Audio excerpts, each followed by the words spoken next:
It started as a normal school trip to the local museum. I was in middle school at the time, and honestly, I wasn't that interested in history, but something about the ancient artifacts room gave me this weird, uneasy feeling as soon as we walked in. It wasn't just me. A few of my classmates looked on edge too.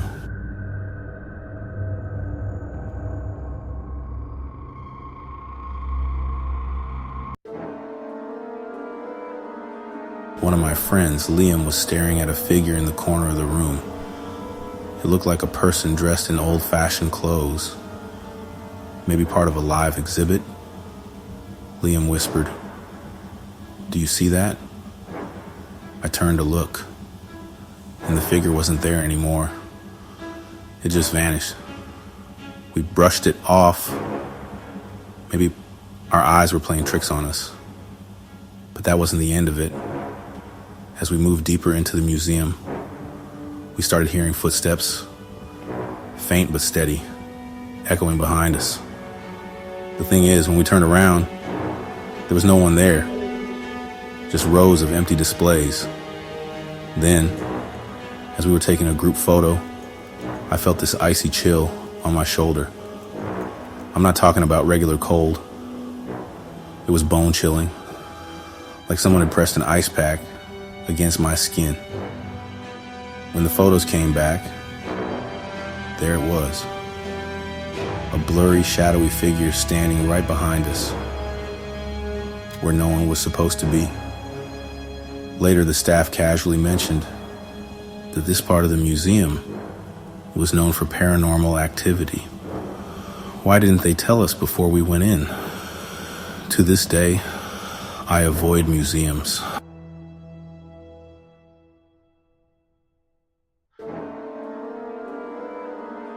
I was in high school when we went on a camping field trip in the mountains, and it was supposed to be fun. Hiking, campfires, the works. But by the second day, things took a strange turn.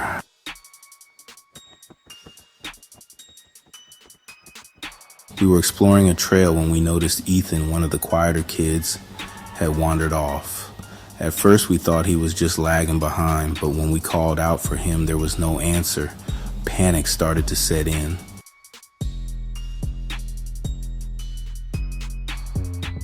Hours passed.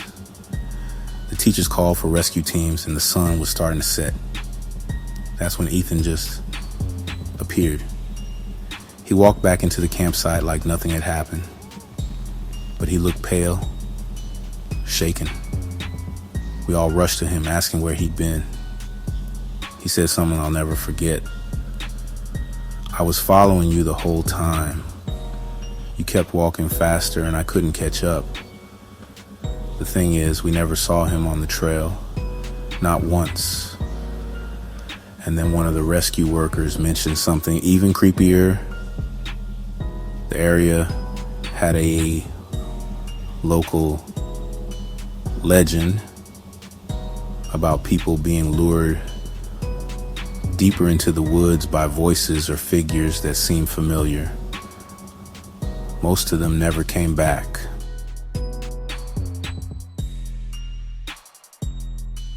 Ethan wouldn't talk about it after that night. I don't blame him. Whatever he experienced is something I hope I never do.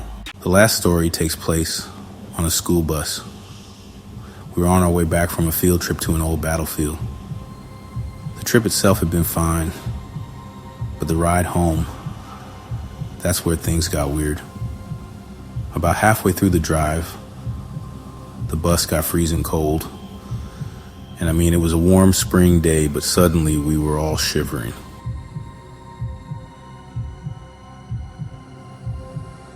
One by one, kids started complaining of headaches and feeling dizzy.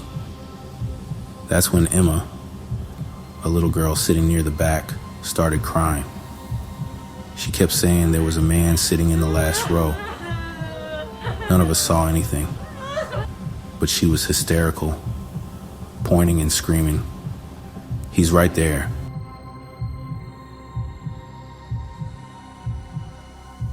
A few minutes later, more kids started whispering that they saw him too. A soldier, they said, with a torn uniform and hollow eyes.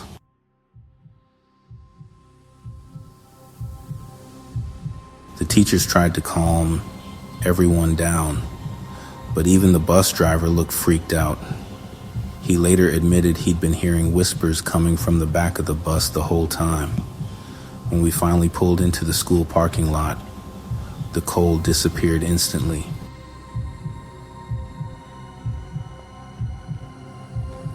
We learned later that the battlefield we visited was rumored to be haunted by soldiers who never got proper burials.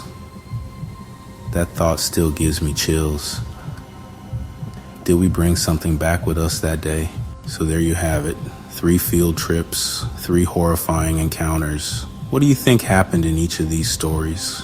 Were they just coincidences, or was something more sinister at play?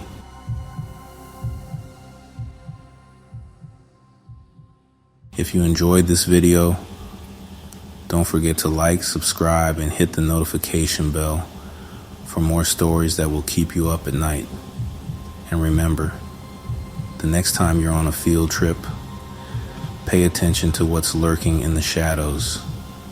You never know what's watching you.